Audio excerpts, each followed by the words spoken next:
Hello students. In today's class we are going to discuss introduction to software project management. The book I'm going to refer, the textbook is Software Project Management, the first one by McGraw-Hill. So mostly I will be referring this book for your lectures. And the others are also good books for your reference. इससे पहले इसका जो pre rack है वो है software engineering, software project management का या project management का। आपने एक प्री रैक पढ़ा होगा that named software engineering. Software engineering में आपने सॉफ्टवेयर क्रिएशन से रिलेटेड टॉपिक्स डिस्कस कर रहे होंगे, but here in software project management we will be discussing कि हमें प्रोजेक्ट को प्लान कैसे करना है, प्रोजेक्ट के टास्क को कैसे लेके चलना है, राइट। इसका जॉब पैटर्न ही अलग है, right. The job pattern of an IT company engaged in software development can be seen split in two parts. तो उसके बाद ही प्रोजेक्ट मैनेजमेंट इंट्रोड्यूस हुआ, जब देखा गया कि सॉफ्टवेयर क्रिएशन और सॉफ्टवेयर प्रोजेक्ट मैनेजमेंट दो बिल्कुल अलग अलग जॉब पैटर्न्स हैं, right. So software creation is totally concern with creating और building the software development phase, right. लेकिन जब हम सॉफ्टवेयर प्रोजेक्ट मैनेजमेंट की बात करते हैं तो वहाँ हमें सॉफ्टवेयर की प्लानिंग, उसकी मॉनिटरिंग, उसके रिस्क एनालिसिस को भी कंसिडर करना होता है। That's why it is a separate course. So now the question arises, what is software project management या व्हाट इज़ प्रोजेक्ट मैनेजमेंट।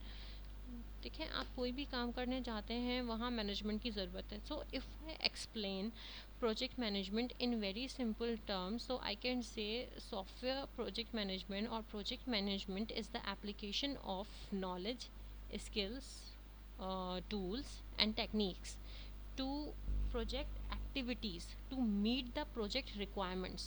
जितना efficiently आप अपने प्रोजेक्ट को मैनेज करेंगे उतना इफ़ेक्टिवली आपका प्रोजेक्ट उन रिक्वायरमेंट्स को मीट कर रहा होगा जो कि आपके कस्टमर की होंगी या यूज़र की होंगी, right.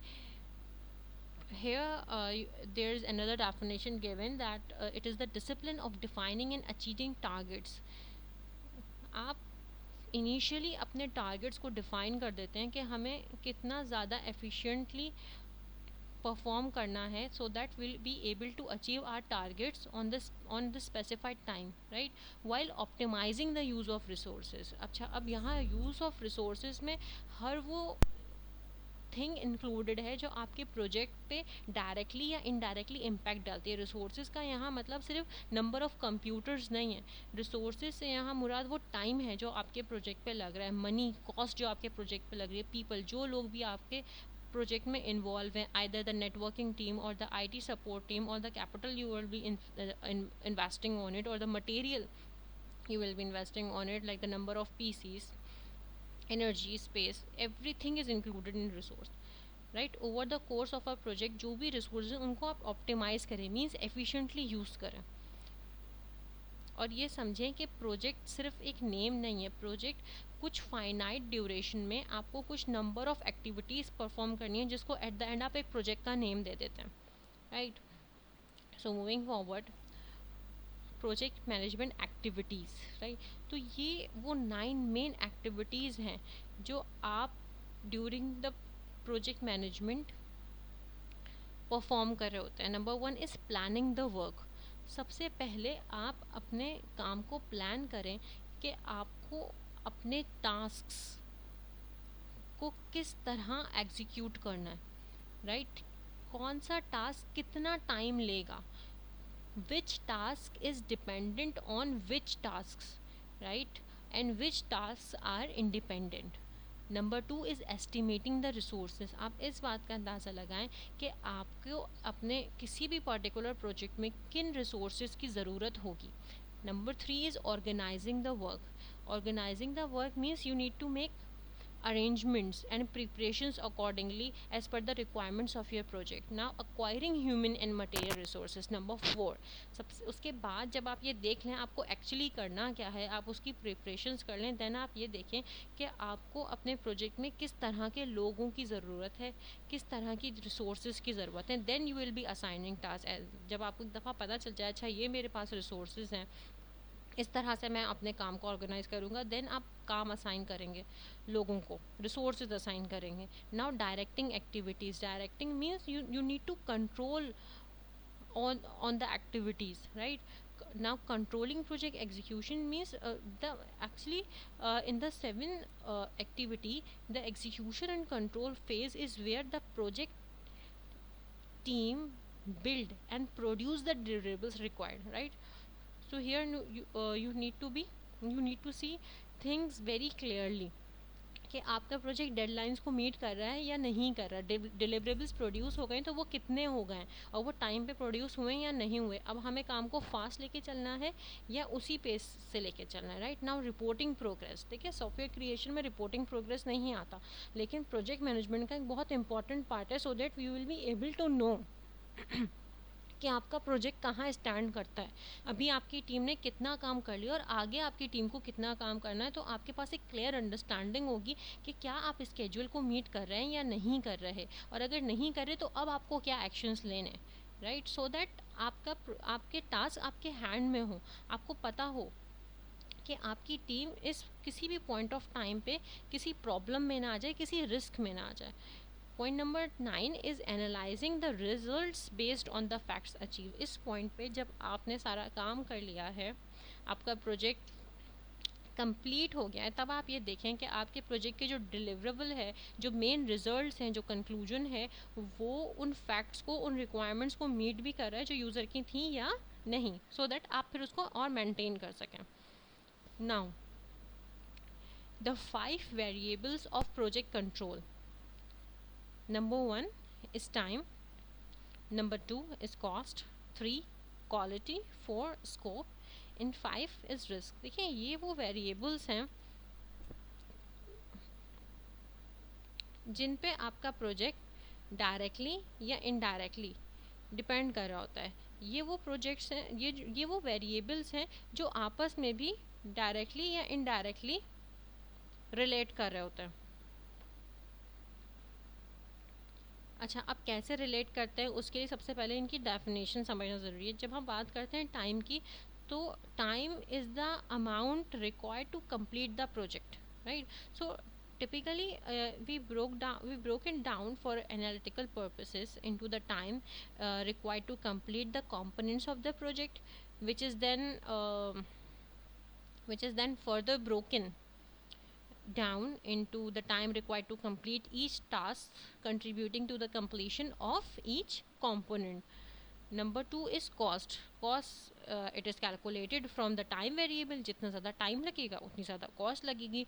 So the cost is the cost to develop an internal project is time multiplied by the cost of the team members involved, right? देखिए ना, एक तो टाइम का फैक्टर है, उसमें यह है कि देखिए एक काम 1 पर्सन 1 आवर में कर रहा है तो उसकी कॉस्ट कम होगी रादर देन 1 घंटे में 10 लोग काम पे लगे हुए, राइट? क्यों? क्योंकि नंबर ऑफ पीपल से भी तो कॉस्ट इम्पैक्ट करते हैं. तो जितना ज़्यादा टाइम है और उसको मल्टीप्लाई करें हम team members involved, so then we'll get cost of it, right? So when hiring an independent consultant for a project, cost will typically be determined by the consultant or firm's hourly rate multiplied by an estimated time to complete. इसी तरह हम salaries भी decide करते हैं. So number 3rd is quality. The amount of time put into individual tasks determine the overall quality of the project. जाहिर सी बात है जितना ज़्यादा कोई इंडिविजुअल टाइम लगाएगा प्रोजेक्ट पे, जितना ज़्यादा उसको इम्प्रूव करेगा उतना ही ज़्यादा उसकी क्वालिटी अच्छी होगी. सो some tasks may required a given amount of time to complete adequately, but given more time could be completely exceptionally It could be completed exceptionally over the course of a large project.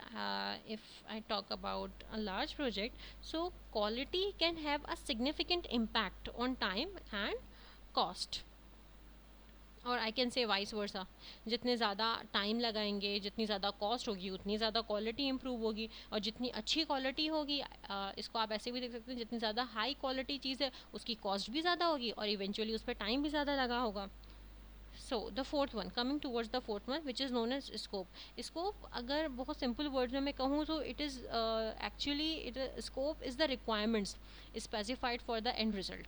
User हमें जो requirement deliver करता है, जो user की requirements होती हैं, actually वही project का स्कोप होता है. So the overall definition of what the project is suppose to accomplish and specific description of what the end result should be or accomplish is the scope of the project. Okay, the fifth one is risk. Risk पे हम एक complete chapter है हमारे पास, जिसमें हम देखेंगे कि risk assessment क्या होती है, रिस्क को एनालाइज कैसे करते हैं, रिस्क की प्लानिंग क्या होती है, कैसे हम कंटिंजेंसी प्लान्स बनाते हैं. सो वो सब हम देखेंगे अभी. प्रिसाइसली आई कैन से risk is the potential point of failure, right. A very simple definition of risk is the potential point of failure. Failure आने के कितने चांसेस हैं हमारे प्रोजेक्ट पे. सो मोस्ट रिस्क और potential failures can be overcome or resolved given enough time and resources. So moving forward, हमारे पास ये 8 phases होते हैं of the software development life cycle. You have studied it before in software engineering. Here we are going to quickly revise it, कि आपको एक idea हो जाए अगर आप कुछ भूल गए तो. So number 1 is plans and requirements. देखिए प्लानिंग और रिक्वायरमेंट्स में आप ये देखते हैं कि आपका यूज़र आपसे क्या चाहता है, यूज़र आपको क्या स्कोप बता रहा है प्रोडक्ट का, यूज़र के पास क्या रिक्वायरमेंट्स हैं. अच्छा, फेज़ 1 होता है ये तो, प्लान्स एंड रिक्वायरमेंट्स. बट हमारे पास एक फ़ेज़ 0 भी होता है जिसको हम कहते हैं feasibility study phase. Feasibility study में आप ये देखते हैं कि आपको किसी प्रोजेक्ट पे काम करना भी है या नहीं, ये प्रोजेक्ट वर्केबल भी होगा या नहीं. That's why phase 0 name is feasibility study. That the workable in this phase 0 you will check the workability of the project. So feasibility में अगर आपको ये लगता है कि हाँ the particular project is going to work, it is demanded, it is required by the society, तो आप फिर उसको डेवलप करते हैं. अदरवाइज अगर फिजिबिलिटी स्टडी ही फेल हो जाए, feasibility at the end of feasibility study phase you will get a deliverable of FSR, feasibility study report. अगर उस रिपोर्ट में आपके एनालिसिस फेल हो जाते हैं, अगर उसकी रिक्वायरमेंट ही नहीं होती किसी आइडिया की, किसी प्रोजेक्ट की, तो आप उस पर काम नहीं करते. अदरवाइज अगर उसकी रिक्वायरमेंट होती है then you will move towards phase 1 which is known as requirement gathering phase. So in this phase you will get requirements, you will plan कि आपका कस्टमर आपसे क्या चाह रहा है. Then after that the second is product design. आप उसके design की तरफ जाते हैं, डॉक्यूमेंटेशन करते हैं स्मॉल पार्ट्स में. Then number 3 is detail design, उसकी डिटेल डॉक्यूमेंटेशन करते हैं. Then number 4 is then you will start coding, और स्मॉल फंक्शंस डेवलप करने के बाद उसकी यूनिट टेस्टिंग करते हैं. देन जब यूनिट टेस्टिंग आपकी कंप्लीट हो जाती है, आपके सारे फंक्शंस सक्सेसफुली वर्क कर रहे होते हैं, then you will going to integrate all the functions and go for integration testing. then after integration testing you'll actually going to implement and deploy the project, which is phase 6 is known as implementation. Number 7 is operations and maintenance. number 7 में आप ये check करते हैं कि आपका software कैसे काम कर रहा है, और अगर उसको कोई इम्प्रूवमेंट रिक्वायर होती है तो उसको मेंटेनेंस उसकी करते हैं. Number 8 is phase out. एक टाइम आता है जब सॉफ्टवेयर रिक्वायर नहीं होता, तो then the last phase is phase out when the software is, I can say, obsolete. So here are the activities you will do which is known as requirement analysis, जिसमें आप analyse करते हैं कि क्या requirements हैं user की. Product design, जिसमें आप प्रोडक्ट के डिज़ाइन को देखते हैं कि किस तरह से डाटा का फ़्लो हो रहा है, एंटिटीज़ क्या हैं, यूज़र्स क्या होंगे, किस तरह की ऑडियंस इस प्रोजेक्ट को यूज़ कर रही होगी। दैन उसको आप प्रोग्राम करते हैं, दैन अपनी प्लानिंग टेस्ट करते हैं, वेरिफिकेशन करते हैं, then project office functions is a activity, soft configuration management is a activity। configuration management की ज़रूरत आपको तब पड़ती है जब आप बहुत कॉम्प्लेक्स प्रोजेक्ट पे काम कर रहे हो जहाँ हाई क्वालिटी रिक्वायर्ड है। देन आप उसके एक मैनुअल्स बनाना भी एक एक्टिविटी है कि आप यूज़र को एक गाइड प्रोवाइड करें। अच्छा, अब एक कॉमन क्वेश्चन है कि एक्टिविटी और फेज़ का क्या डिफरेंस है। देखिए, एक्टिविटी क्या है? एक्टिविटी एक सिंगल टास्क है जिसमें आप एक पर्टिकुलर सिंगल पर्पस स्पेसिफिक होता है, वो एक सिंगल टास्क परफॉर्म कर रहे होते हैं। लेकिन फेज़ में आपके पास नंबर ऑफ टास्क होते हैं, राइट। एक सिंगल पर्पस के लिए जब आप सेट ऑफ टास्क परफॉर्म करते हैं तो एक एक्टिविटी है। जब आप सेट ऑफ टास्क परफॉर्म करते हैं बट उसका कोई स्पेसिफिक स्टार्ट पॉइंट होता है और एंड पॉइंट होता है और ओवर टाइम किसी फिक्स ड्यूरेशन तक आपको वो टास्क परफॉर्म करने हैं, तो उसको आप फेस कहते हैं। अब देखिए, एक एक्टिविटी में जो सेट ऑफ टास्क परफॉर्म होंगे ना वो रिपीट नहीं होंगे, बट फेज में एक ही एक्टिविटी बार बार परफॉर्म हो सकती है, राइट। अगर मैं इसके, अच्छा अब ये एग्जाम्पल से समझ आएगा। इसकी एग्जाम्पल क्या है? जैसे as we have seen in the last slide के रिक्वायरमेंट्स एनालिसिस एक एक्टिविटी है जिसमें आपने रिक्वायरमेंट्स एनालाइज कर दी, जिसमें आपने एक सिंगल टास्क परफॉर्म करा कि डिफरेंट रिक्वायरमेंट्स ली, राइट, डिफरेंट यूज़र्स से ली। इसमें सेट ऑफ टास्क क्या थे कि आप पर्सन 1 के पास गए, उससे रिक्वायरमेंट्स ली, पर्सन 2 के पास गए, उससे रिक्वायरमेंट्स ली, पर्सन 3 के पास गए, उससे रिक्वायरमेंट्स ली। तो ये आपने रिक्वायरमेंट्स को एनालाइज करा कि इन रिक्वायरमेंट्स में यूज़र हमसे क्या क्या एक्सपेक्ट कर रहा है, उसको कैसा प्रोजेक्ट चाहिए। तो ये एक एक्टिविटी है, रिक्वायरमेंट्स एनालिसिस। फेज़ क्या है? फेज़ में जैसे एक फ़ेज़ होता है, फ़ेज़ की अगर मैं एग्जांपल दूँ तो हम ये कह सकते हैं कि फ़ेज़ ओवर टाइम इवॉल्व होता है। जैसे कि रिक्वायरमेंट गैदरिंग एक फ़ेज़ है। अब रिक्वायरमेंट गैदरिंग को मैं फ़ेज़ क्यों कह रही हूँ? क्योंकि उसमें रिक्वायरमेंट एनालिसिस भी है, रिक्वायरमेंट एलिसिटेशन भी है, रिक्वायरमेंट इंजीनियरिंग एक कंप्लीट फ़ेज़ है जिसमें आप रिक्वायरमेंट एक्सट्रैक्ट भी करेंगे, उसको एनालाइज भी करेंगे और उनको प्लान भी करेंगे, right. Rather than requirement analysis is a single activity जिसमें आप सिर्फ रिक्वायरमेंट को एनालाइज करें। बट जब मैं इस फेज़ की बात करूँगी तो requirement gathering is a complete phase जिसमें आप रिक्वायरमेंट रिसीव भी करेंगे, उसको एनालाइज भी करेंगे और उसको प्लान भी करेंगे, right. So this is the difference between activity and phase. Another is software life cycle models.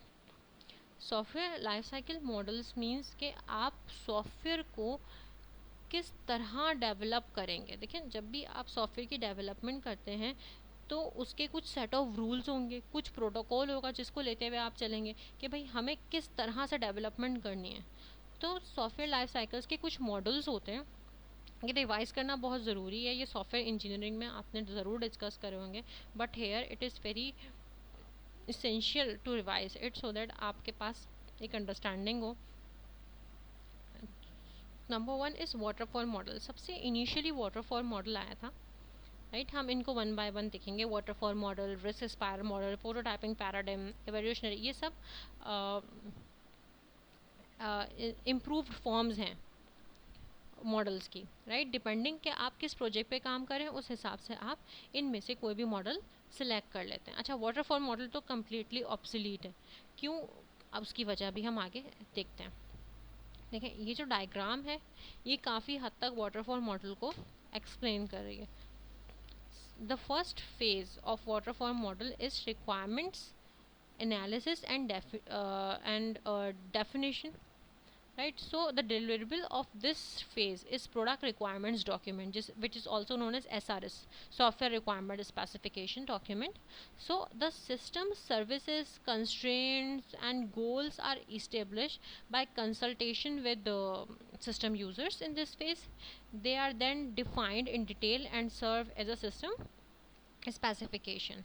Another phase is the other phase is known as, which is phase number 2, here the step number 2 is system and software design. So in this phase, the systems design process partitions the requirements to either hardware or software systems, right?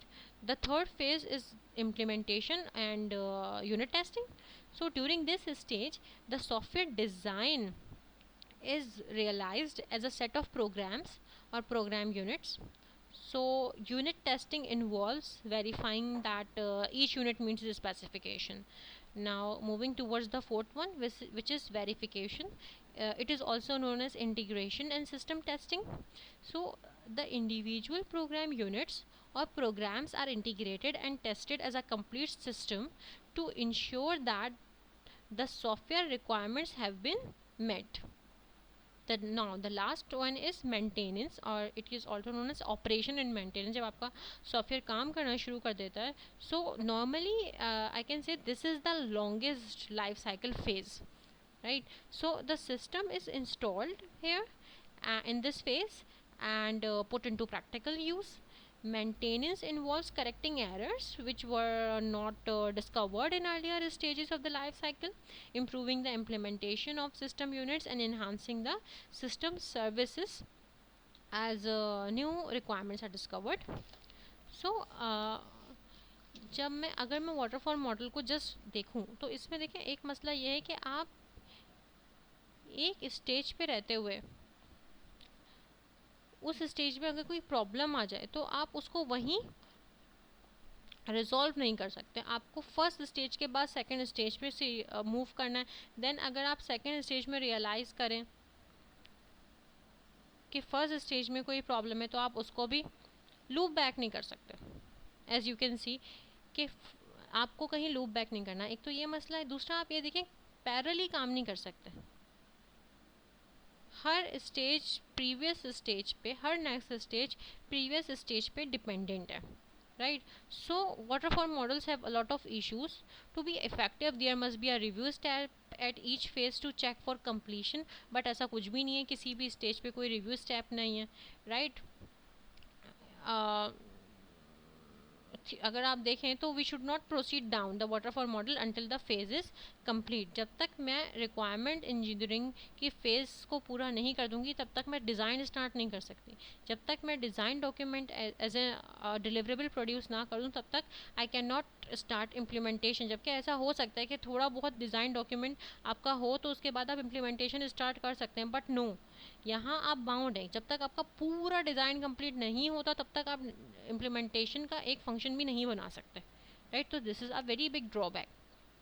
और सबसे बड़ी problem, सबसे main problem, ये तो शुरू के issues थे, जो प्रॉब्लम है वो सबसे बड़ी इसके साथ ये है कि रियल वर्ल्ड प्रोजेक्ट्स को अगर आप देखें तो वो इस तरह काम ही नहीं करते. रियल वर्ल्ड प्रोजेक्ट्स में change is the only constant. अगर कोई चीज़ कांस्टेंट है रियल वर्ल्ड प्रोजेक्ट्स में तो विच इट इज़ चेंज. हर वक्त वो चेंज होते रहते हैं, इवॉल्व होते रहते हैं. तो waterfall model is somehow obsolete. So moving forward हमारे पास एक और मॉडल है जिसका नेम है रिस्क स्पायरल मॉडल. ठीक है, spiral model as the name depicts it looks like a spiral. क्यों?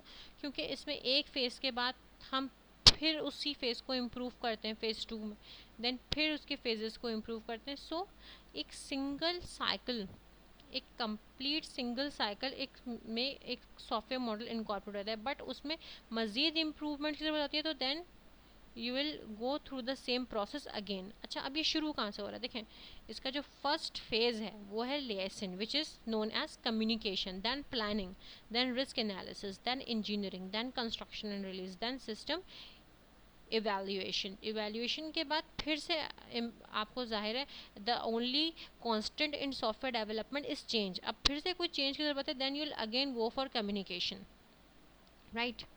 तो यहाँ इस तरह से हम कंटिन्यूसली अपने प्रोजेक्ट को इवॉल्व करते जाते हैं, right? So process contains several cycles starting from the center. At each iteration the tasks involve more detailed knowledge and design tasks, right? जैसे जैसे आप iterations करते जाएंगे उतने ज़्यादा आपके पास नॉलेज आती जाएगी और उतना ज़्यादा एफिशिएंटली आपके टास्क डिज़ाइन होते जाएंगे. सो यहाँ स्पायरल मॉडल मेनली एड्रेस करता है रिस्क को. जो मेन प्रायोरिटी है वो है इसकी रिस्क की, ताकि आप रिस्क को कम से कम करते जाएं, right. Distance from origin represents cost accumulated by the project. अब देखें जितना ज़्यादा आप ओरिजिन से दूर होंगे ना उतना ज़्यादा कॉस्ट बढ़ जाएगी। देखें फर्स्ट फेज़ में आप ओरिजिन से काफ़ी नियर थे तो कॉस्ट कम थी। जब आप सेकंड फेज़ की बात करते हैं तो कॉस्ट इम्प्रूव हो गई। आप सेकंड स्पायरल में जब आप मूव करा आपने, तो आप ओरिजिन से जितना ज़्यादा दूर जाते जाएंगे उतनी ज़्यादा आपकी कॉस्ट बढ़ती जाएगी। इवेंचुअली आपको उतना टाइम भी लगता जाएगा, आपकी लेबर के उतने टाइम लगेगा, तो फिर कॉस्ट भी बढ़ेगी। Now moving forward, requirements capture dilemma. अच्छा, अब रिक्वायरमेंट्स कैप्चरिंग डिलेमा क्या होता है? देखिए इससे पहले हमने वाटरफॉल मॉडल देखा, स्पाइरल मॉडल देखा।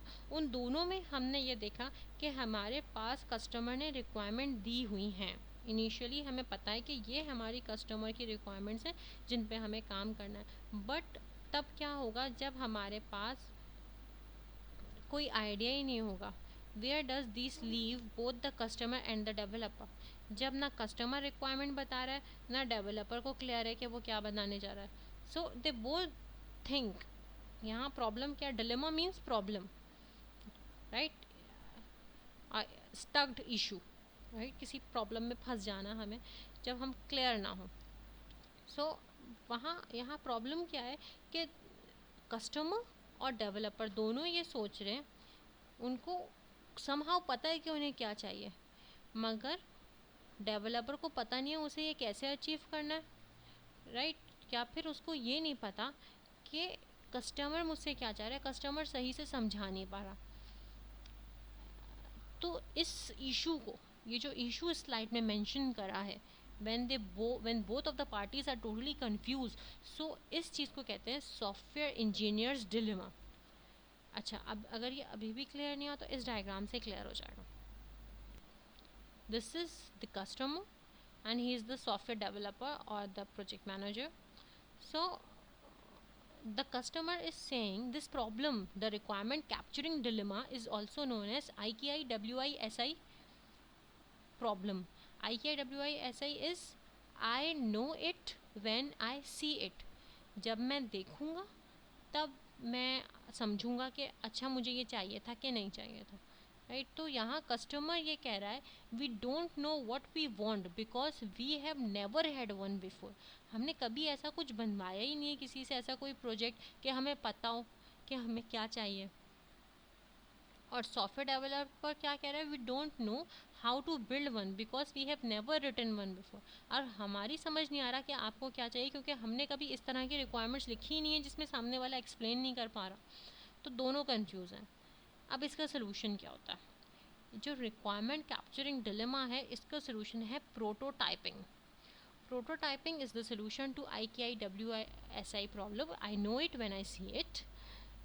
प्रोटोटाइपिंग में आप ये करते हैं, कुछ हाई लेवल स्ट्रेटजीज डेवलप करते हैं and some simple, you'll just make some simple frameworks for testing out the concepts that the customer wants and the developer can implement, right। यहाँ आप cost कम से कम रख के एक rough project बनाते हैं which is known as prototype, right। So from here both are able to respond with suggestions for improvements and changes. आपने छोटा सा एक मॉडल बना के दे देते हैं जिसमें आप बताते हैं अच्छा आप अपने सजेशन बताएं, अब मैं इसमें क्या चेंज कर दूं। अब तो आपके सामने एक चीज़ है ना, अब आप मुझे इसमें चेंजेस बताते हैं, इसमें क्या चेंज करना है। तो उसको देखता है, कहता है अच्छा इसमें ये होना, इस तरह से करें ये काम, राइट। तो वो अपने सजेशंस देते हैं, अपना इनपुट देता है यूज़र।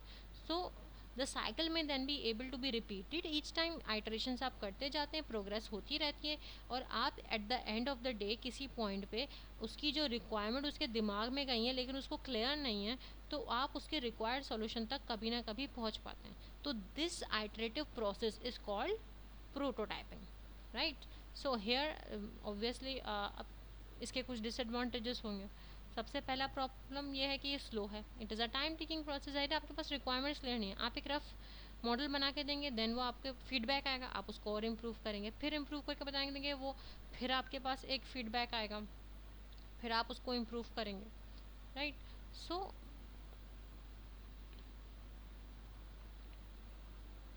इस तरह से फीडबैक के साथ कंटिन्यूसली जब आइट्रेशन होती है तो ऑब्वियसली टाइम तो लगेगा.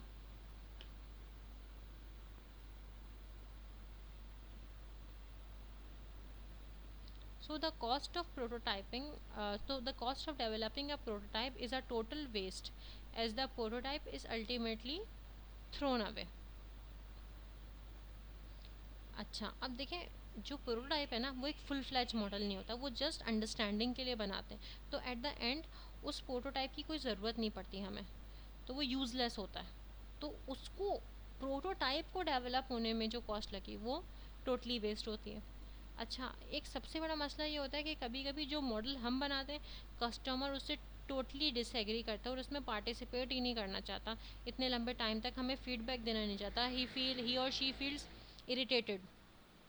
तो देन ये एक ड्रॉबैक है. Poor documentation because the requirements of the customers are changing. जब भी आप प्रोटाइपिंग करते हैं तो documentation can it is not possible कि डॉक्यूमेंटेशन अच्छी हो. So it is very difficult for software developers to accommodate all the changes demanded by the clients. देखें हर प्रोडक्ट का जब भी आप कोई मॉडल बना रहे हैं तो ज़रूरी नहीं है कि यूज़र की हर रिक्वायरमेंट अकोमोडेट हो सकता है कुछ चीज़ें कुछ कंस्ट्रेंट्स ऐसे हों जिनको आप अकोमोडेट नहीं कर सकते. तो ये आपको कस्टमर से अपने क्लाइंट से पॉजिटिवली कम्युनिकेट करना पड़ता है कि देखें ये पॉसिबिलिटीज़ हैं और ये पॉसिबिलिटीज़ नहीं है. अगर हम ये फीचर्स भी इसमें डाल देंगे तो रिस्क फैक्टर है. राइट, ये समझाना एक नॉन टेक्निकल पर्सन को एक डिफ़िकल्ट काम है. Right, the client may loss interest in the final product when he और she is not happy with the initial prototype. ऐसा हो सकता है कभी ऐसा भी होता है कि हम इनिशियल मॉडल बनाते हैं तो कस्टमर से हम कहते हैं आप फीडबैक दें, हम इसको इम्प्रूव कर देंगे. लेकिन कस्टमर को वो पहला मॉडल इतना बुरा लगता है कि अगर फाइनल प्रोडक्ट तक हम पहुंच भी जाए ना तो कस्टमर का कोई इंटरेस्ट नहीं होता. What as it is said as first impression is the last impression. So the next is evolutionary paradigm. अच्छा, एवोल्यूशनरी पैराडिम जो आइडिया है उसका एक इसके साथ हम एक लाइन कोट करते हैं जो कि फ्रेड ब्रूक्स की है. ग्रो, उसकी लाइन है ग्रो डोंट बिल्ड सॉफ्टवेयर. अच्छा, अब इस बात का क्या मतलब है? देखिए वो ये कहता है कि आप पहले प्रोटोटाइप ही बनाएं. देन आप स्टेप 1 हमेशा प्रोटोटाइप का ही रखें. Produce a usable but small part of the system. Right, system का एक यूजेबल और स्मॉल पार्ट रेडी कर लें. देन उसमें फिर यूज़र की रिक्वायरमेंट्स को सॉलिडिफाई करें और देन एक full fledge system design sketch करें. फिर आप उसमें उस small part of the system में फंक्शनैलिटी ऐड करें, उसके हॉट स्पॉट्स डिटरमाइन करें एंड लास्ट स्टेप में आप चीज़ों को कंसोलिडेट कर दें. कंसोलिडेट करना मीन्स कि जितने भी डिज़ाइन डिफेक्ट्स थे या कुछ एब्स्ट्रैक्शंस थी जिनको आप इंट्रोड्यूस करवाना चाह रहे हैं उनको इंट्रोड्यूस कर दें.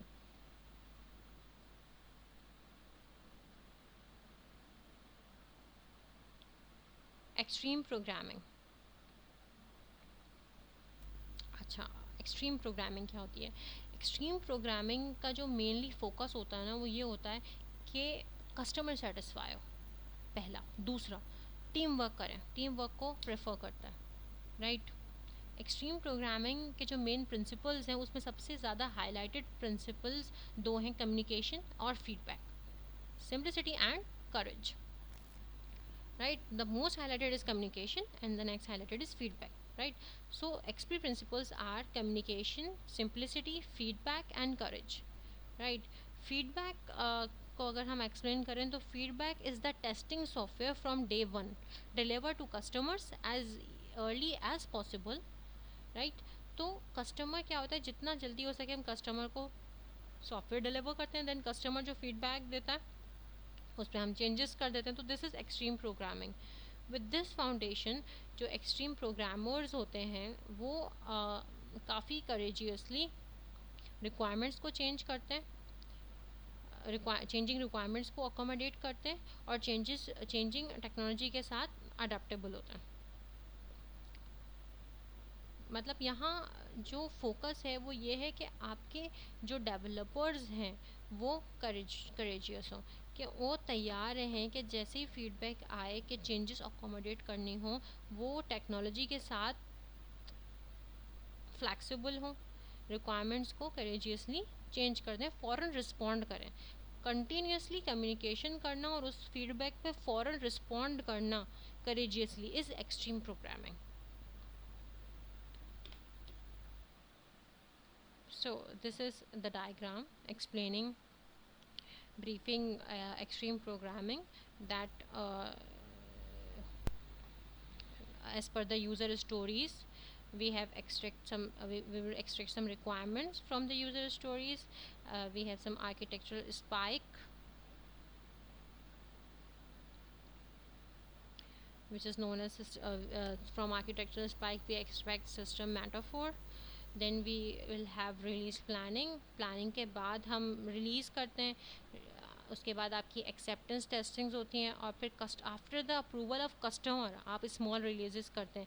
अदरवाइज़ अगर आपके पास कोई बग्स आते हैं then will move for next iterations जब तक आपकी एक्सेप्टेंस ना हो, राइट. और as far as user stories is concern, हम उससे सिर्फ रिक्वायरमेंट्स एक्सट्रैक्ट नहीं करते, हम वहाँ से सिनेरियोज भी टेस्ट करते हैं, और उसके बाद ही एक्सेप्टेंस टेस्ट होते हैं. Then will go for small releases.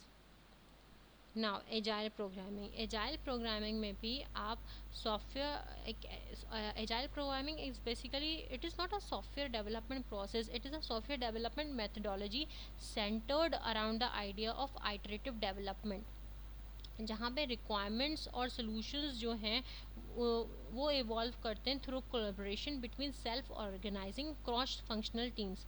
जितनी ज़्यादा cross functional teams self organise होंगी उतना अच्छा आप सॉफ्टवेयर को डेवलप कर सकते हैं, राइट.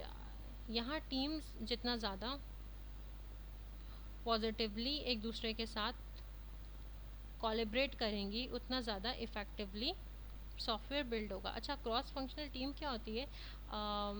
यहाँ एक न्यू टर्मिनोलॉजी आई है आपके लिए, cross functional team. So cross functional team is a group of people with different functional expertise working towards a common goal. It may include people from finance, marketing, operations, and human resources departments. Typically, it includes employees from all the levels of organizations, right? So organization का जब हर team का बंदा आपस में collaborate करेगा तो आप effectively काम कर सकते हैं. This is the idea of agile programming, right? But there are some underlying assumptions for agile software development. Number one is different projects need different process or methodologies, right? So ज़रूरी नहीं है कि हमें हर दफ़ा सिर्फ कम्युनिकेशन की ज़रूरत हो, नहीं. Focusing on skills, communication and community allows the project to be more effective and more agile than focusing on processes. यहाँ इनकी assumption ये होती है कि rather than हम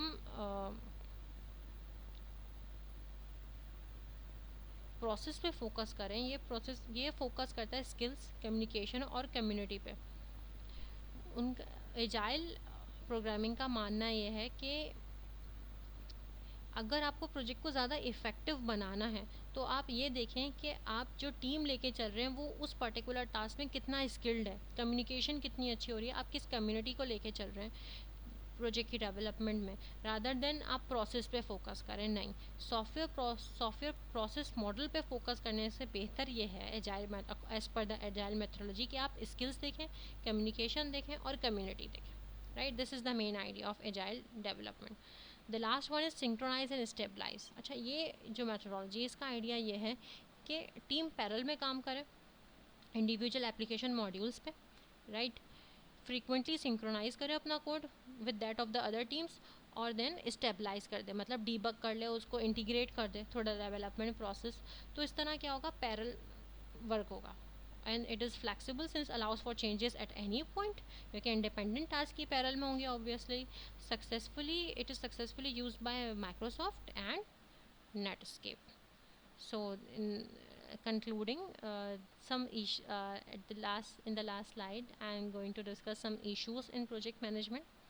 So before starting the project we have three issues. We have to do planning, estimation and risk analysis. While during the project we need to monitor things, हमें control रखना होता है कि प्रोजेक्ट कहाँ है, evaluate करना होता है कि हम किस टास्क पे काम कर रहे हैं, we need to see matrices कि कहीं क्वालिटी तो ख़राब नहीं हो रही. After the project is done फिर क्या काम होता है, फिर हमें असेसमेंट और उसकी मेंटेनेंस को देखना होता है, right. Okay, moving forward, project management growth. Here we are going to discuss some basic concepts of project management, its history and definitions. So in early 1940s की अगर हम बात करें तब line managers use the concept of over the fence management to manage projects.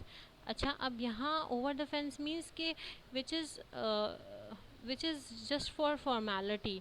I mean it is very unrealistic approach. Project management को लोग seriously तब लेते ही नहीं थे, बस एक फॉर्मेलिटी के तौर पे लाइन मैनेजर्स थे और कहने के लिए प्रोजेक्ट मैनेजर का कॉन्सेप्ट था. एक्चुअली ना इसकी इम्पोर्टेंस थी कोई, ना ये इम्प्लीमेंट होता था, ना इसकी कोई मैथोडोलॉजी इंट्रोड्यूस हुई थी तब.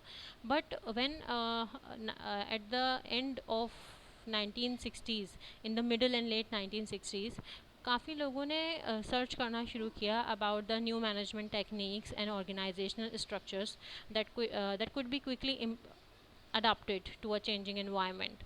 तो उस टाइम पे जो ऑर्गेनाइजेशंस थी उन्होंने इंडस्ट्री को 4 कैटेगरीज में डिवाइड कर दिया on the basis of task and the environment in which the tasks will be implementing. So वो डिवीज़न कुछ ऐसा था कि टाइप ऑफ इंडस्ट्री में प्रोजेक्ट मैनेजमेंट करें जहाँ आपका टास्क कॉम्प्लेक्स है, राइट. तो वहाँ उन्होंने कहा कि इनफॉर्मल प्रोजेक्ट मैनेजमेंट हो, लेकिन तब हो जब टास्क कॉम्प्लिकेटेड है, कॉम्प्लेक्स है. So almost all type C and most type D industries have project management related structure, right. और वहाँ की वेरिएबल जो था वो था उसकी कॉम्प्लेक्सिटी. सिंपल प्रोजेक्ट्स के लिए प्रोजेक्ट मैनेजमेंट यूज़ नहीं हुआ तब, but informal project management introduce हो गया. अच्छा, informal project management as the name describe, यहाँ पे प्रोजेक्ट मैनेजर के पास अथॉरिटी जो होती थी प्रोजेक्ट मैनेजर की वो बहुत मिनिमाइज थी, राइट. जो अब है, अब तो प्रोजेक्ट मैनेजर का लीडिंग रोल होता है, वो ही रिक्वायरमेंट लेने जाता है कस्टमर के पास. बट उस दौर में project management is informal but somehow applied. तो डिसीजन ये लेना था कि डिसीजन लेने के लिए कुछ क्वेश्चंस होते थे कि अगर वो क्वेश्चंस फुलफिल हैं कि हाँ अगर सिनेरियो ऐसा है तो प्रोजेक्ट मैनेजमेंट होगी, अदरवाइज नहीं होगी. So what were the 5 questions? These 5 questions help determine whether formal project management is necessary or not, right. So questions क्या थे? Are the jobs complex, right? Are there dynamic environmental considerations? कहीं environment changing है तो फिर हम project management पे जाएंगे. Are the constraints, right? कहीं ऐसा तो नहीं है कि restrictions बहुत ज़्यादा hard हैं, बहुत real time data चाहिए. constraints means restrictions. So तब हम project management के लिए opt करेंगे. Are there several activities to be integrated? कहीं ऐसा तो नहीं है जब मल्टीपल एक्टिविटीज़, मल्टीपल फंक्शंस किसी एक पॉइंट पे इंटीग्रेट होने हैं, जहाँ पे आपको स्केलेबिलिटी इशू है, जहाँ पे आपको पोर्टेबिलिटी इश्यूज़ हैं, जहाँ पे इन सब चीज़ों को मैनेज करना है, प्लान करना है, स्केड्यूल करना है, तब प्रोजेक्ट मैनेजमेंट की ज़रूरत पड़ती है. Are there several function boundaries to be cross? कहीं कुछ ऐसी फंक्शनल बाउंड्रीज तो इम्पोज नहीं हुई भी, उनका चेक एंड बैलेंस तो नहीं रखना, तब हम प्रोजेक्ट मैनेजमेंट की तरफ जाते हैं. सो आफ्टर दिस एरा, जब इनफॉर्मल मैनेजमेंट हुई 80s तक, उसके बाद इन लेट 80s आई कैन से, और 1980s, और आई कैन से इन द अर्ली 90s, लोगों में ये शऊर आने लगा कि प्रोजेक्ट मैनेजमेंट कोई चॉइस नहीं है जो हम किसी 5 to 6 क्वेश्चंस के फुलफिल होने पे ऑप्ट करें. Project management is not a choice. They start realising that project management is a necessity. उस पॉइंट ऑफ टाइम पे लोगों को ये रियलाइज़ होने लगा कि अब हमें इस क्वेश्चन को आंसर नहीं करना कि how to implement project management. This is the point of time when we know how fast could it be done. कितनी स्पीड से हमें प्रोजेक्ट मैनेजमेंट करना है। क्यों? क्योंकि लोगों को इस बात की रियलाइजेशन होने लगी, लोगों ने ये देखना शुरू कर दिया कि जिन प्रोजेक्ट्स में प्रोजेक्ट मैनेजमेंट है वही प्रोजेक्ट ज़्यादा सक्सेसफुल होते हैं as compare to those projects either they are simple, but अगर उसमें प्रोजेक्ट मैनेजमेंट इम्पोज नहीं करते, प्लानिंग नहीं करते, प्रॉपर स्केजुलिंग नहीं करते, तो वो प्रोजेक्ट सक्सेसफुल नहीं हो रहे थे, राइट। सो इस तरह by the time project management अपने एम्ब्रियोनिक फेज से मूव करता हुआ अपनी मेच्योरिटी फेज की तरफ आया। एम्ब्रियोनिक फेज में अर्ली 1940s में थे हम, जब लोगों ने इसकी नीड रिकॉग्नाइज करना शुरू की, उन्हें लगा कि हाँ प्रोजेक्ट मैनेजमेंट करने के कोई बेनिफिट्स हैं, उसकी एप्लीकेशंस पता चली। देन लोग एग्जीक्यूटिव मैनेजमेंट एक्सेप्टेंस फेज़ में मूव हो गए, जब उनको लगा कि हमें प्रोजेक्ट मैनेजमेंट को समझना चाहिए, राइट। उनको लगने लगा कि ये वो की है जिससे आप, it is the way to change way, it can change the way of doing business, right? So after this phase, when line management acceptance desk appears, जब क्या हुआ लाइन मैनेजमेंट एक्सेप्टेंस फेज में क्या होता है कि वहाँ लोगों ने ये समझना शुरू किया कि अब प्रोजेक्ट मैनेजर्स को अथॉरिटी देनी शुरू कर दी, राइट। लाइन मैनेजर्स को मेन सपोर्ट बना दिया गया लाइन मैनेजमेंट एक्सेप्टेंस फेज में। लोग एजुकेट होना शुरू हो गए, yes it is a vast field. लोगों को लगने लगा यस कि आईटी कंपनी जो है अब ब्रेक होना शुरू हो गई है टू फील्ड्स में, जिसमें सॉफ्टवेयर क्रिएशन और प्रोजेक्ट मैनेजमेंट दो बिल्कुल अलग अलग फील्ड्स हैं, राइट। तो अब लाइन मैनेजर्स को ये अलाउंस, लाइन मैनेजर्स को ये बेनिफिट मिलने लगा कि लाइन मैनेजर्स ही डेडिकेटेडली वो लोग होंगे जो रिक्वायरमेंट्स एक्सट्रैक्ट करेंगे, राइट। तो जब लाइन मैनेजर्स को एक्सेप्ट कर लिया, मैनेजमेंट एक्सेप्टेंस हुई, उसके बाद प्रोजेक्ट मैनेजमेंट अपने ग्रोइंग फेज में आई और बाकायदा प्रोजेक्ट मैनेजमेंट की मैथडोलॉजीज डेवलप हुई, इसको एक प्रोटोकॉल समझा गया। और जो एक क्रीपिंग स्कोप का कॉन्सेप्ट था, इसको ग्रोथ फेज का बेसिकली जो मेन थीम है वो ये है, वो जो एक क्रीपिंग स्कोप का कॉन्सेप्ट था, जब क्लियर ही नहीं होता था, प्रोजेक्ट के एंड तक आप पहुंच जाते थे और आपको क्लियर नहीं होता था कि आप एक्चुअली क्या बना रहे हैं, वो ख़त्म हो गया। आप बिल्कुल फिल्टर हो गए अपनी चीज़ों को लेके, रिक्वायरमेंट्स को लेके, क्योंकि प्रोजेक्ट मैनेजर ने हर चीज़ फुली डॉक्यूमेंट कर दी। वो क्लाइंट के पास जो भी क्वेश्चनिंग करता था, जो भी रिक्वायरमेंट्स गैदरिंग करता था, रिक्वायरमेंट्स एनालिसिस के बाद आप वो अपने डेवलपर्स तक रिक्वायरमेंट्स पहुंचाने लगे, और फिर as per the requirements he project develop होता था। क्योंकि पहले वो एक्टिविटीज़ को प्लान करते थे और स्केड्यूल भी करते थे कि किस टाइम में कितनी एक्टिविटीज़ कंप्लीट हो जाएंगी।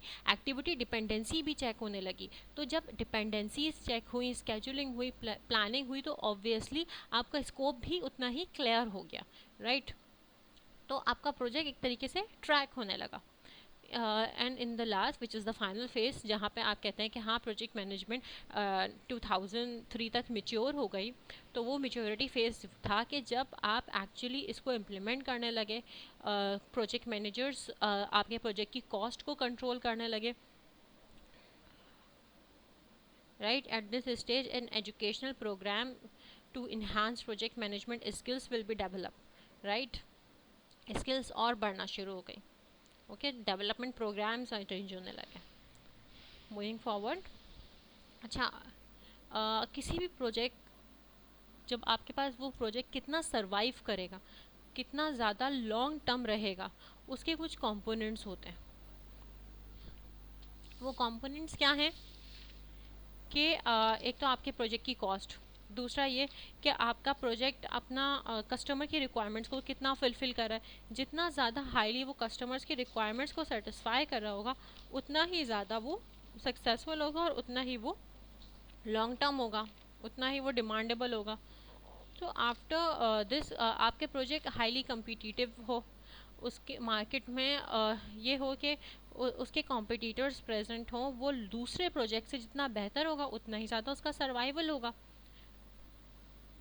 देन आपकी प्रोडक्ट कोई ऑब्सोलीट प्रोडक्ट ना हो, आपकी प्रोडक्ट कोई न्यूली डेवलप्ड प्रोडक्ट हो जिसकी मार्केट में रिक्वायरमेंट हो।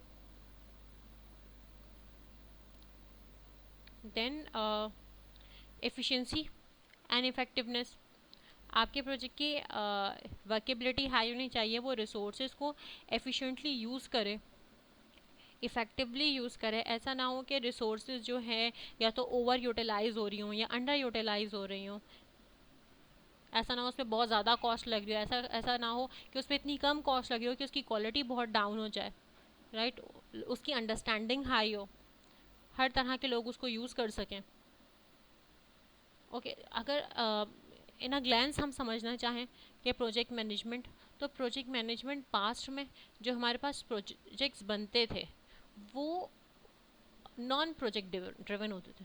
तो वहाँ प्रोजेक्ट ज़्यादातर हार्डवेयर बेस्ड होते थे, या हमें उसके लिए इतनी प्लानिंग की ज़रूरत होती ही नहीं थी। कुछ लोग ये कहते हैं उनका लाइफ साइकिल बहुत लॉन्ग होता था, उनको जल्दी वाइंड अप करना ही नहीं होता था। तो वो उस टाइम पे प्रोडक्ट मैनेजमेंट की ज़रूरत होती थी, राइट। जब हम 90s 70s के दौर से निकले, तब हमने एक हाइब्रिड अप्रोच अडॉप्ट करी, जहाँ पे ना उसको प्रोडक्ट मैनेजमेंट कह सकते हैं ना उसको प्रोजेक्ट मैनेजमेंट कह सकते हैं। हाइब्रिड अप्रोच को हम कहते हैं programme management.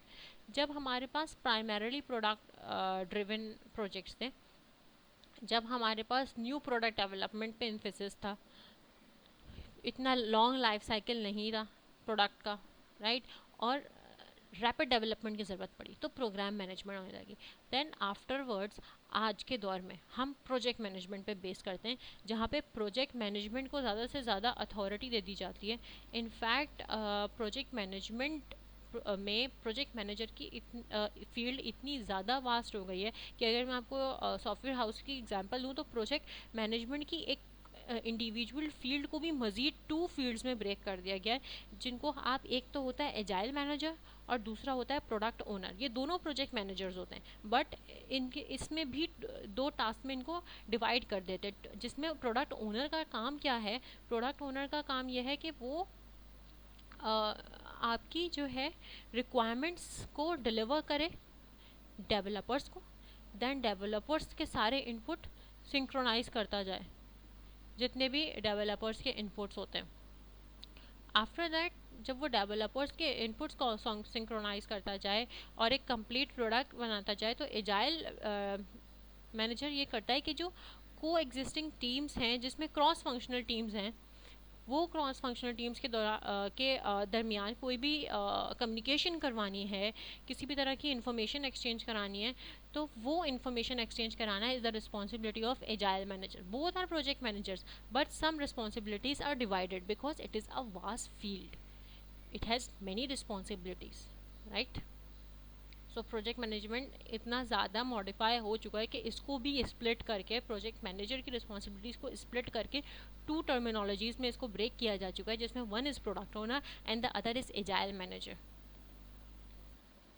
Now once a group of tasks is selected and considered to be a project, the next step is to define the kinds of project units, right. So there are 4 categories of projects. Number 1 is individual projects, number 2 is staff projects, number 3 is spatial projects, and number 4 is matrix और aggregated projects.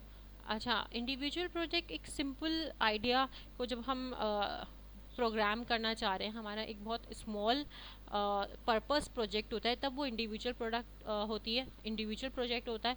उस पर हमें बहुत ज़्यादा लोगों की ज़रूरत नहीं होती, कोई इंडिविजुअल पर्सन ही उसको मैनेज भी कर सकता है और उसको इम्प्लीमेंट भी कर सकता है, राइट। तो एक इंडिविजुअली जब आपका प्रोजेक्ट मैनेजर भी होगा और फंक्शनल मैनेजर भी होगा, तो इस तरह के प्रोजेक्ट्स को आप इंडिविजुअल प्रोजेक्ट्स कह सकते हैं। अच्छा, स्टाफ प्रोजेक्ट ऐसे होते हैं जिसपे एक सिंगल इंडिविजुअल काम नहीं कर सकता। यहाँ आपको ज़रूरत है कि आपके पास मल्टीपल लोग हों। क्यों? क्योंकि ऐसा हो सकता है कोई नेटवर्किंग प्रोजेक्ट है जिसमें सिर्फ आपको डेवलपमेंट नहीं करनी, वहाँ आपको पूरा एक ऑर्गेनाइजेशनल यूनिट चाहिए, एक पूरा डिपार्टमेंट चाहिए जो उस पर काम करे। अच्छा, moving forward, special projects. अच्छा, special projects means any public-private partnership project that government certifies as a special project, having I can say regard to degree of its utility, importance of for users and fast track delivery requirements. Special projects में आपके पास fast track delivery requirements होती हैं। Okay, now matrix और aggregate projects. Matrix और aggregate projects ये होते हैं, इनको मैट्रिक्स कहते हैं इसलिए क्योंकि इसमें आपके पास large number of functional units से आपके पास इनपुट्स आते हैं और ये काफ़ी ज़्यादा वास्ट रिसोर्सेज को कंट्रोल कर रहे होते हैं। तो जब कोई बहुत बड़ा कोई रियल टाइम सिस्टम आप डिज़ाइन करने जा रहे हैं, कोई कॉम्प्लेक्स इन्वायरमेंट में आप काम कर रहे हैं, तब आप मैट्रिक्स या एग्रीगेट प्रोजेक्ट्स की बात करते हैं। The many phases of success, ठीक है, success is defined as a point on time, cost, quality, performance grid, right. जब आप इस ग्रिड को सेटिस्फाई करते हैं ना कि आपका काम टाइम पे भी हो रहा है, आपकी कॉस्ट भी ओके है, आपकी क्वालिटी भी अच्छी है, आपकी परफॉर्मेंस भी अच्छी है, तो जब आप इस ग्रिड में उतरते हैं ना, तब आप कहते हैं यस आप सक्सेस में हैं। तो टिपिकली जो इसके की पॉइंट्स हैं वो ये हैं कि use of the project management methodology. अगर आपको सक्सेसफुली किसी प्रोजेक्ट को लेके चलना है या एट द एंड उसको सक्सेसफुल डिक्लेयर करना है ना, तो आपकी प्रोजेक्ट मैनेजमेंट की कोई एक मेथडोलॉजी होनी चाहिए, कोई एक प्रोटोकॉल होना चाहिए कि ये मैथड्स हैं, मैं इस प्रोजेक्ट मैनेजमेंट पे काम करूँगा, इस तरह से अपने प्रोजेक्ट को लेके चलूँगा। Establishment of the control processes, use of interim matrix. आपको एक प्रोसेस अडॉप्ट करना है, इस्टेब्लिश करना है कि इस इन प्रोसेसेस को चल के इन कंट्रोल प्रोसेसेस को मैं यूज़ करूँगा, और ये मेरे मैट्रिक्स हैं कि मुझे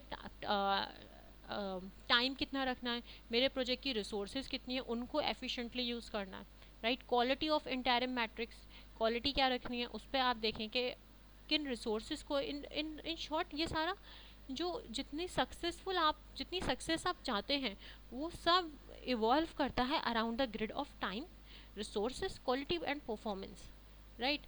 अच्छा, एक बड़ा इंपॉर्टेंट फैक्टर इसमें और भी है, वो है क्लाइंट इन्वॉल्वमेंट। जितना पॉजिटिवली आपका क्लाइंट आपके साथ इन्वॉल्व होगा, जितना करेक्टली वो आपको अपनी रिक्वायरमेंट बताएगा, उतना ज़्यादा एफिशिएंटली आप उन रिक्वायरमेंट्स को अपने प्रोजेक्ट में इनकॉर्पोरेट कर सकते हैं। और जितना ज़्यादा फुल फ्लेजली आप उसकी रिक्वायरमेंट्स को सेटिस्फाई करेंगे, उतना ज़्यादा आपका कस्टमर सेटिस्फाई होगा, और at the end of the day जितना आपका कस्टमर सेटिस्फाई है, उतना ही आपका प्रोजेक्ट का फीडबैक अच्छा आएगा और आपका प्रोजेक्ट उतना सक्सेसफुल होगा। सो project life cycle is कि सबसे पहले during the past few years there has been at least partial agreement about the life cycle phases of a product. So they include research and development, market introduction, growth, maturity, deterioration, death, right. तो main जो life cycle है वो तो यही है कि सबसे पहले आप किसी भी प्रोजेक्ट का लिटरेचर रिव्यू करते हैं, देखते हैं लोगों ने कैसे इस तरह के किसी आइडिया पे काम किया है।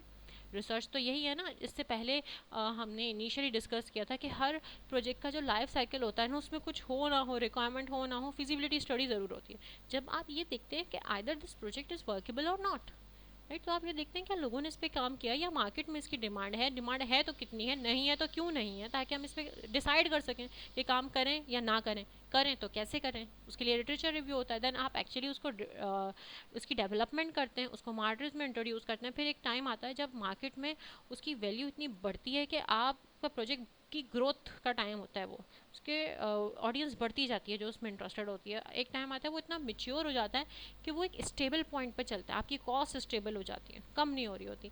But at a certain point जब आपकी रिक्वायरमेंट्स बढ़ जाती हैं, न्यू टेक्नोलॉजी इंट्रोड्यूस हो जाती है ऑब्वियसली, तो रिक्वायरमेंट चेंज की, तो आप डिटोरिएशन फेस में आ जाते हैं, जहाँ आपका सॉफ्टवेयर या आपका प्रोजेक्ट डिटोरिएट होना शुरू होता है, और at the end it would go to the phase of death.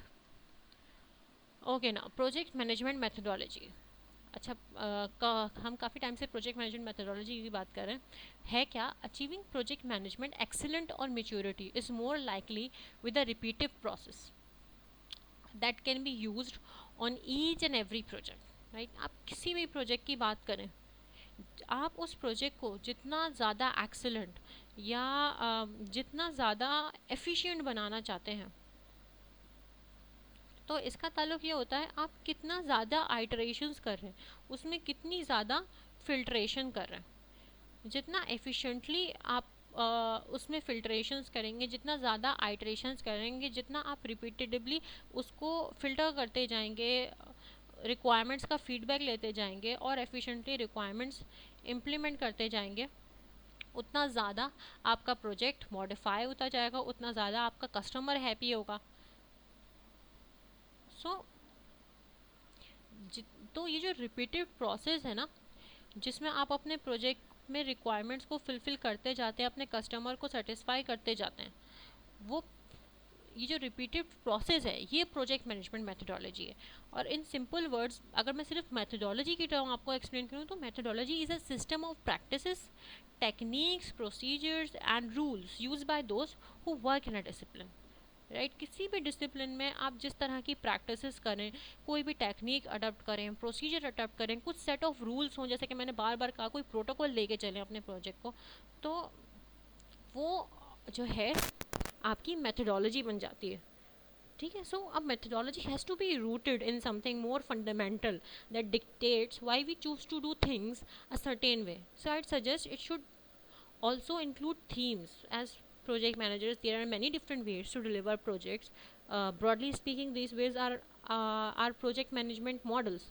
So applying different principles, themes, frameworks, processes and standards to help provide structure to the way we deliver projects, right? हमें किस तरह से project को deliver करना है, क्या हमारे principles होंगे, क्या थीम्स होंगी, हमें किस फ्रेमवर्क पे काम करना है, हमारे स्टैंडर्ड्स क्या होंगे, क्या कंस्ट्रेंट्स हमें रखना है, ये सारी डिसीजंस किसी भी प्रोजेक्ट मैनेजमेंट जो इनिशियली ले लेती है वो उस पर्टिकुलर प्रोजेक्ट की प्रोजेक्ट मैनेजमेंट मेथोडोलॉजी बन जाती है, right? I hope it would be clear. So we are going to end this session for today. Thank you.